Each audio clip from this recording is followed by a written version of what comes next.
Welcome back. In this next dark story, we will be talking about Freetown-Fall River State Forest in Massachusetts. The woods that pray back. We will be exploring the dark history and chilling mysteries of the Freetown-Fall River State Forest. Close your eyes, relax and listen. Don't forget to like, share, and subscribe. In southeastern Massachusetts, there is a forest that does not feel like a forest after dark. Freetown-Fall River State Forest spreads across thousands of acres of pine, granite, swamp shadow, old roads and trails that seem to bend back into themselves. Official recreation guides describe it as a massive public forest inside the southeastern Massachusetts bioreserve with long trail systems, Bell Rock Road access, Profile Rock, and a sonnet ledge, watching over the trees like stone witnesses. But locals know the other name whispered around this place. The Bridgewater Triangle, a region of southeastern Massachusetts where people have reported glowing lights, strange creatures, hauntings, cult stories, and something ancient moving just beyond the flashlight beam. CBS Boston described the triangle as a 200-square-mile so-called paranormal vortex, with points in Abington, Rehoboth, and Freetown, where witnesses have spoken of UFO sightings, pukwudgies, glowing balls of light, hauntings, and cult murders by daylight. Freetown can look peaceful by night. The forest seems to inhale. The trails go black. The air turns wet and cold. And every cracking branch sounds like something small, patient, and hateful stepping closer.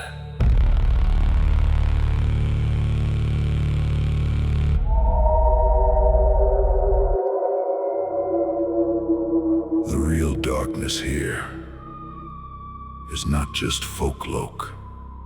In 1978, 15-year-old Mary Lou Aruda disappeared while riding her bicycle near her home in Rainham. Court records say her body was found 2 months later in Freetown State Forest, tied to a tree, and that she died from strangulation by ligature or positional asphyxia. That single fact stains the woods deeper than any ghost story ever could. Imagine the searchlights dying one by one. Imagine the forest keeping its secret while families prayed, police searched, dogs followed fading trails, and the pines stood silent like they had swallowed the truth.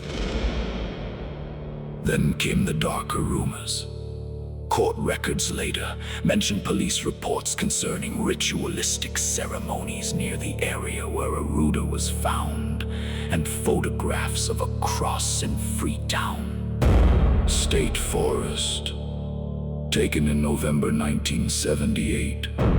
Whether those ritual claims explain anything or not, the forest took on a reputation as a place where grief, crime, and occult fear bled together. People began to say the trees remembered voices.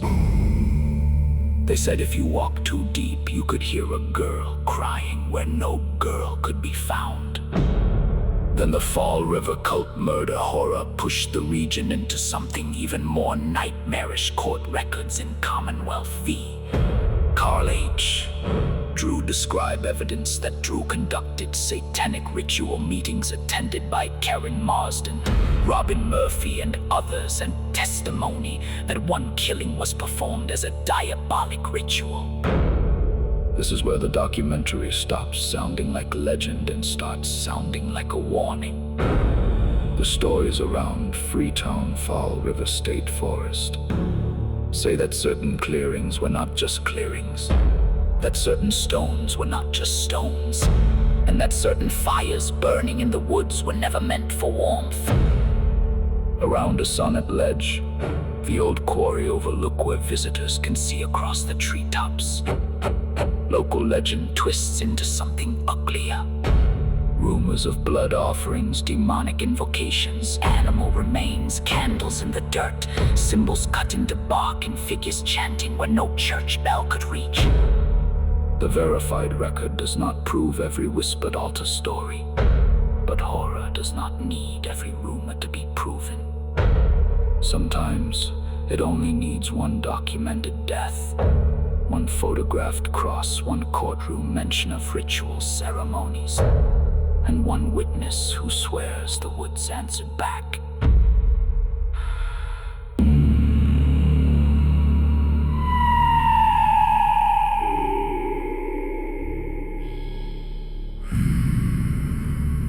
And then there are the things that are not supposed to be human.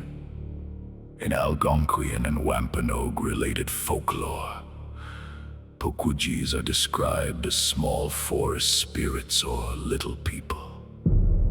Native languages of the Americas notes that in some southern New England traditions, they can be dangerous, able to confuse people, make them forget things, turn invisible, shapeshift, or bring harm by staring. In Freetown, those old stories become something colder. People describe little shapes between the pines, low to the ground, watching from behind stone walls. They describe greenish eyes, a sour, sweet smell, footsteps that circle but never approach, and laughter too high to belong to any adult throat. Some say the Pukwudgies lure people toward cliffs, ledges, swamps, and dead-end trails. Others say they are not demons, but something older than demons. Forest spirits insulted by blood, trespass, and desecration. But when the fog comes in, and the lights begin to move between the trees, that distinction does not matter. Because the thing following you does not need to roar, it only needs to whisper your name from the wrong direction.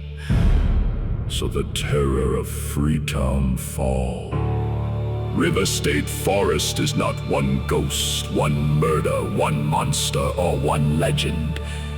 It is the pileup of all of them. A real forest with real victims, a haunted region with decades of reported paranormal claims.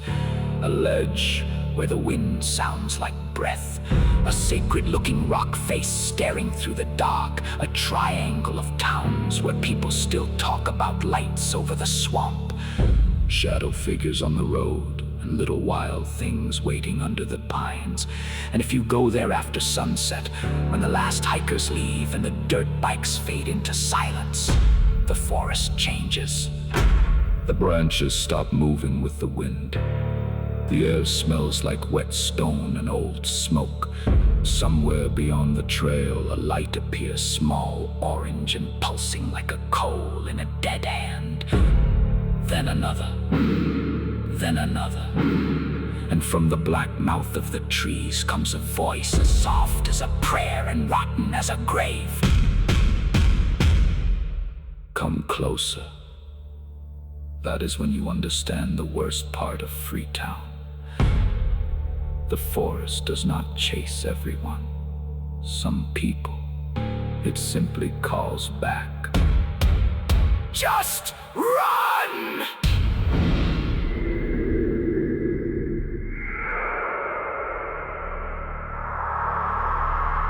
Thank you for your support. And thank you for tuning into the darkest horror stories of your life. Some of the stories are based on true events or experiences. Please do us a favor. If you could hit like, share this video, and subscribe to our channel. Never listen alone, and stay tuned for a new horrors and stories.